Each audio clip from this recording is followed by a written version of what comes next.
ইরানে যুক্তরাষ্ট্র ইসরায়েলের যৌথ হামলা, গোয়েন্দা সংস্থা, প্রতিরক্ষা মন্ত্রণালয় সামরিক স্থাপনায় আঘাতের দাবি তেল আবিবের। নিরাপদে খামেনি পেজেশকিয়ান, বড় অভিযান শুরুর দাবি ট্রাম্পের।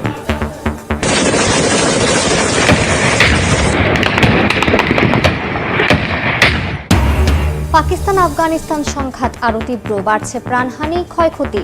শাহবাজ ও আসিমের ভূয়সী প্রশংসা ট্রাম্পের। অবিলম্বে যুদ্ধবিরতির তাগিদ জাতিসংঘের। ইসরায়েলে পাল্টা হামলা শুরু তেহরানের। আমিরাত, কুয়েত, কাতার ও বাহরাইনের মার্কিন সামরিক ঘাঁটিতেও আক্রমণ। আবুধাবিতে নিহত এক, আঞ্চলিক সংঘাত ছড়িয়ে পড়ার শঙ্কা।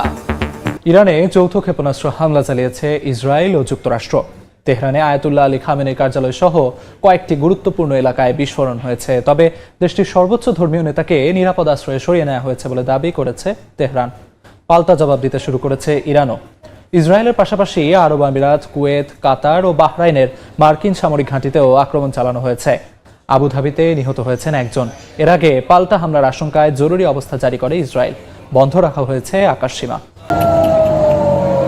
স্থানীয় সময় শনিবার সকালে ইরানের রাজধানী তেহরান সহ বিভিন্ন স্থানে ক্ষেপণাস্ত্র হামলা চালায় ইসরায়েল যুক্তরাষ্ট্র। ইরানের রাষ্ট্রীয় গণমাধ্যম জানায় কয়েক দফা বিস্ফোরণের শব্দ শোনা যায় তেহরানে, বেজে ওঠে সাইরেন। ইরানের গোয়েন্দা মন্ত্রণালয়, প্রতিরক্ষা মন্ত্রণালয়, পরমাণু শক্তি সংস্থা পারচিন সামরিক কমপ্লেক্সে হামলা চালায় ইসরায়েল। দেশটির সর্বোচ্চ ধর্মীয় নেতা আয়াতুল্লাহ আলী খামেনির কার্যালয়ের সামনেও বিস্ফোরণ হয় বলে জানানো হয়েছে। তবে ইরানের এক কর্মকর্তা জানিয়েছেন নিরাপদ স্থানে আছেন আয়াতুল্লাহ খামেনি, নিরাপদে আছেন প্রধানমন্ত্রী মাসুদ পেজেশকিয়ানও। বন্ধ করা হয়েছে আকাশসীমা।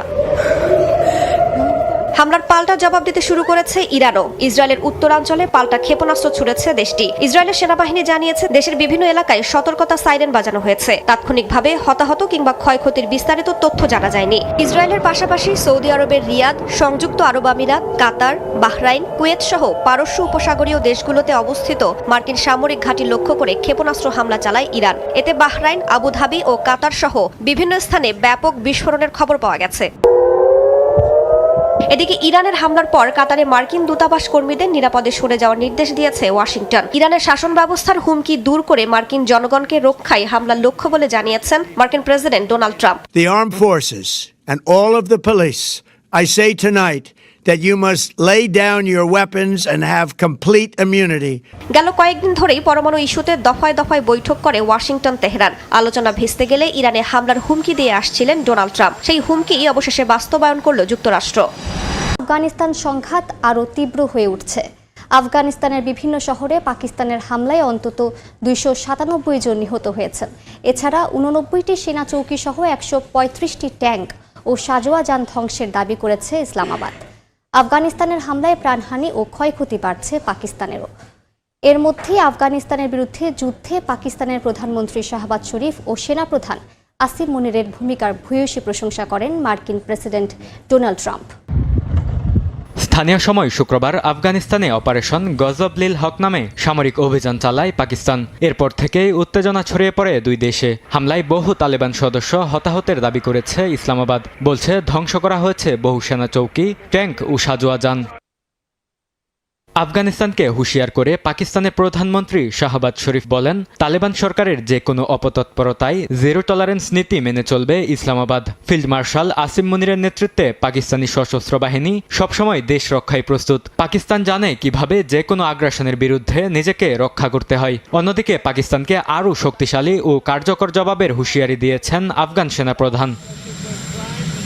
আফগানিস্তানের বিরুদ্ধে যুদ্ধে শাহবাজ শরীফ ও আসিম মুনিরের ভূমিকার ভূয়সী প্রশংসা করে মার্কিন প্রেসিডেন্ট ডোনাল্ড ট্রাম্প বলেন, অসাধারণ ভালো করছে পাকিস্তান। অন্যদিকে প্রতিবেশী দুই দেশকে সংযত থাকার আহ্বান জানিয়েছে ইরান। অবিলম্বে যুদ্ধবিরতি কার্যকরের তাগিদ দিয়েছে জাতিসংঘ।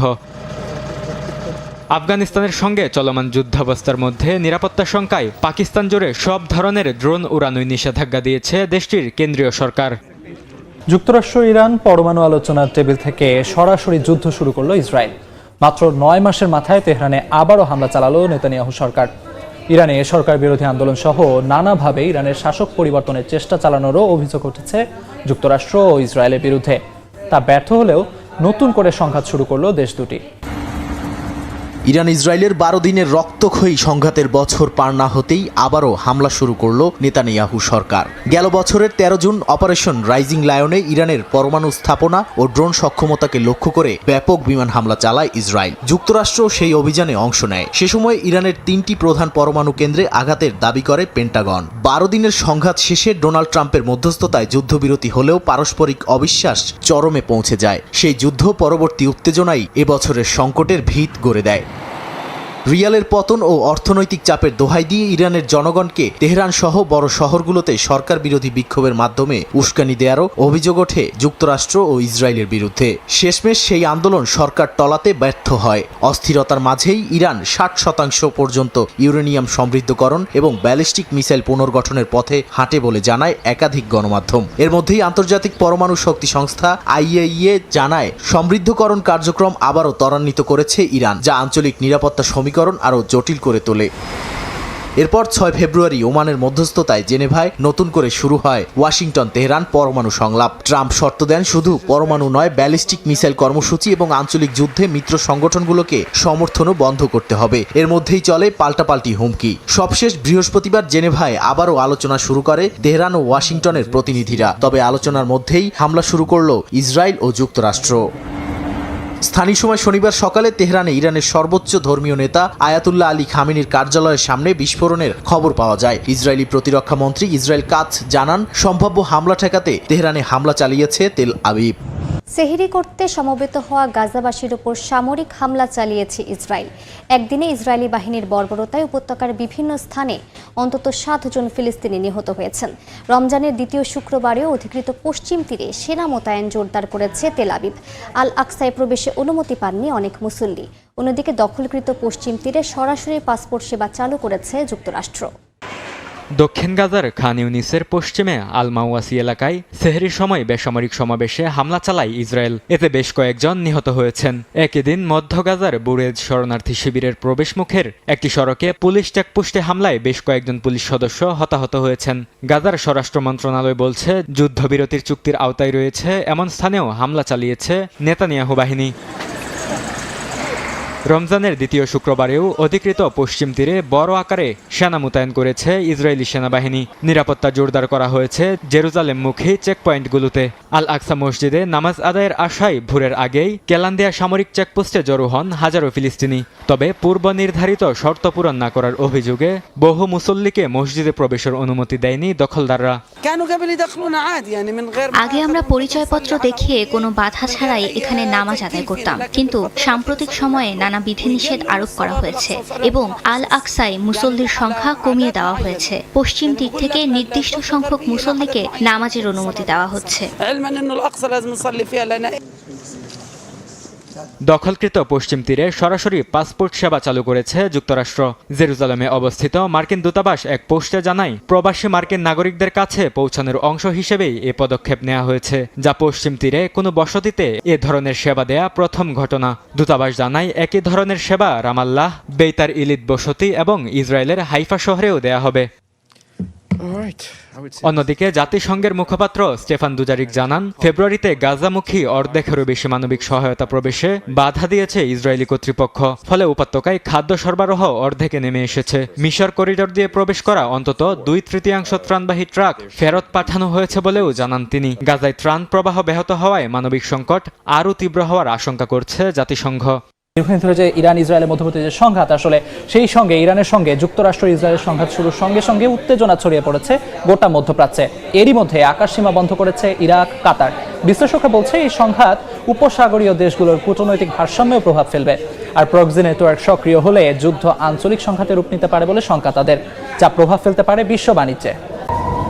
ইরানের সঙ্গে যুক্তরাষ্ট্র ও ইসরায়েলের সংঘাত শুরুর মধ্যেই উত্তেজনা ছড়িয়ে পড়ছে মধ্যপ্রাচ্য জুড়ে। এরই মধ্যে আকাশসীমা বন্ধ ঘোষণা করেছে ইরাক ও কাতারও। সম্ভাব্য ক্ষেপণাস্ত্র বা ড্রোন সংঘর্ষ এড়াতে সতর্ক দেশগুলো। জর্ডান সতর্ক অবস্থানে রয়েছে। সরকারিভাবে নিরপেক্ষতার কথা বললেও নিরাপত্তা জোরদার করেছে দেশটি।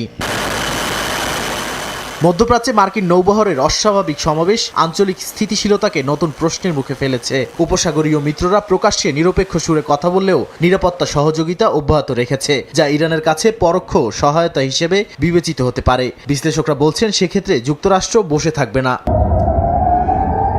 এছাড়া লেবাননের হিজবুল্লাহ এবং ইয়েমেনের হাউথি বিদ্রোহীরা ইরানের সমর্থনে যে কোনো সময় সক্রিয় হামলা শুরু করতে প্রস্তুত বলে শঙ্কা নিরাপত্তা বিশ্লেষকদের। এখন পর্যন্ত প্রক্সি নেটওয়ার্কের বড় আকারের সমন্বিত হামলার খবর না মিললেও সীমান্তে উত্তেজনা বাড়ছে।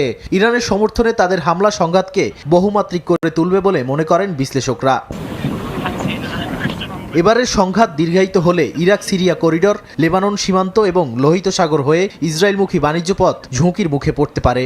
জর্ডান ও উপসাগরীয় দেশগুলো স্থিতিশীলতা বজায় রাখতে কূটনৈতিক উদ্যোগ বাড়াচ্ছে, কারণ পূর্ণমাত্রার আঞ্চলিক যুদ্ধ তাদের অর্থনীতি ও জ্বালানি রপ্তানিতে বড় আঘাত আনবে। ফলে এই সংঘাত এখন কেবল দুই দেশের মধ্যে সীমাবদ্ধ নয়, পুরো মধ্যপ্রাচ্যের ভূরাজনৈতিক ভারসাম্য নতুন পরীক্ষার মুখে।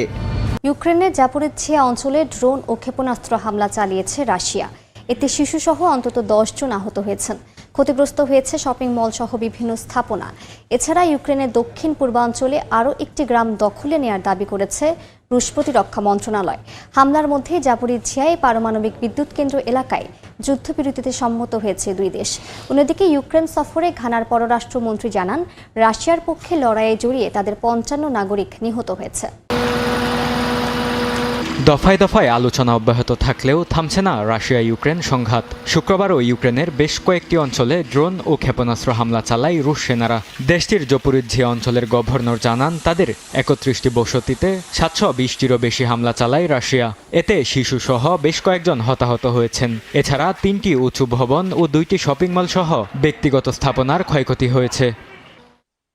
দক্ষিণ পূর্ব ইউক্রেনে আরও একটি বসতি নিজেদের দখলে নেয়ার দাবি করেছে রাশিয়ার প্রতিরক্ষা মন্ত্রণালয়। বিবৃতিতে রুশ কর্মকর্তারা দাবি করেন, বিলিয়াকিভকা গ্রাম এখন তাদের নিয়ন্ত্রণে। তবে এ দাবির বিষয়ে কোনো মন্তব্য করেনি কিয়েভ। হামলার মধ্যে ইউক্রেনের জাপোরিজ্জিয়া অঞ্চলে পারমাণবিক বিদ্যুৎ কেন্দ্র এলাকায় যুদ্ধবিরতিতে সম্মত হয়েছে দুই দেশ। জাতিসংঘের আণবিক শক্তি সংস্থার তথ্য অনুসারে ব্যাকআপ বিদ্যুৎ সরবরাহ পুনরুদ্ধারের জন্য উভয় পক্ষ এ চুক্তিতে সম্মত হয়েছে। এর আগেও বিদ্যুৎ কেন্দ্রের সঙ্গে সম্পর্কিত 4টি অস্থায়ী চুক্তিতে সহায়তা করেছে সংস্থাটি। ইউক্রেন যুদ্ধে রাশিয়ার পক্ষে লড়াইয়ে অংশ নিয়ে পশ্চিম আফ্রিকার দেশ ঘানার অন্তত 55 নাগরিক নিহত হয়েছেন, যা কোনো একক আফ্রিকান দেশ হিসেবে সর্বোচ্চ। কিয়েভ সফরে ঘানার পররাষ্ট্রমন্ত্রী স্যামুয়েল উকুতজেটু আবলাকোয়া আরও জানান, ডার্ক ওয়েব ভিত্তিক অবৈধ নিয়োগ চক্র শনাক্ত ও ভেঙে দিতে বদ্ধপরিকর তার দেশ। ইউক্রেনের পররাষ্ট্রমন্ত্রীর সঙ্গে বৈঠকে ঘানার 2 যুদ্ধবন্দীকে মুক্তি দেওয়ার অনুরোধ জানান আবলাকোয়া। মধ্যপ্রাচ্যে মার্কিন ঘাঁটির বিস্তৃত নেটওয়ার্ক লক্ষ্য করে হামলা শুরু করেছে ইরান। কুয়েত, কাতার, বাহরাইন, সংযুক্ত আরব আমিরাত থেকে ওমান, সৌদি আরব, প্রায় প্রতিটি দেশে মার্কিন সেনাদের উপস্থিতি রয়েছে, যা যুক্তরাষ্ট্রের রণকৌশল ও দ্রুত প্রতিক্রিয়ার ক্ষমতা নিশ্চিত করেছে। কুয়েতের আল জাবের ও বাহরাইনের নৌঘাঁটি পারস্য উপসাগরের নিরাপত্তার মূল কেন্দ্র। এখানে মার্কিন নৌবাহিনী ও বিমান বাহিনী সমন্বিতভাবে মোতায়েন থাকে। কৌশলগতভাবে এই ঘাঁটিগুলো ইরাক ও ইরানের সম্ভাব্য সংঘাত মোকাবিলায় দ্রুত প্রতিক্রিয়ার জন্য ব্যবহৃত হয়। কাতারের আল উদেদ ঘাঁটি এবং সংযুক্ত আরব আমিরাতের আল দাফরা ঘাঁটি প্যাসিফিক থেকে মধ্যপ্রাচ্য পর্যন্ত বিমান ও ড্রোন অপারেশনের কেন্দ্র। এরা কৌশলগত নজরদারি, সশস্ত্র অভিযানে সহায়তা এবং তথ্য সংগ্রহে গুরুত্বপূর্ণ ভূমিকা রাখে। সৌদি আরব ও ওমানের মার্কিন ঘাঁটিগুলো সীমিত হলেও গুরুত্বপূর্ণ। ওমানের মাস্কাট ও সেলাল বেজ ভারত মহাসাগরীয় নৌপথ নিয়ন্ত্রণে সহায়তা করে। সৌদি আরবের ঘাঁটি বিশেষায়িত প্রশিক্ষণ ও বিমান পরিচালনার জন্য ব্যবহৃত হয়। ইরাকে বিমান ঘাঁটি আইএস ও অন্যান্য সন্ত্রাসী গোষ্ঠীর বিরুদ্ধে অভিযানে প্রধান কেন্দ্র। জর্ডানের সীমান্তে প্রশিক্ষণ ও বিমান অপারেশন এই অঞ্চলের নিরাপত্তা নিশ্চিত করে। মধ্যপ্রাচ্যে মার্কিন ঘাঁটিগুলো এককভাবে নয়, একটি নেটওয়ার্ক হিসেবে কাজ করে। নৌ, বিমান, ড্রোন এবং স্থলবাহিনীর সমন্বয়ে যুদ্ধ ও নজরদারি পরিচালনা করা হয়। এগুলো শুধু সামরিক উপস্থিতি নয়,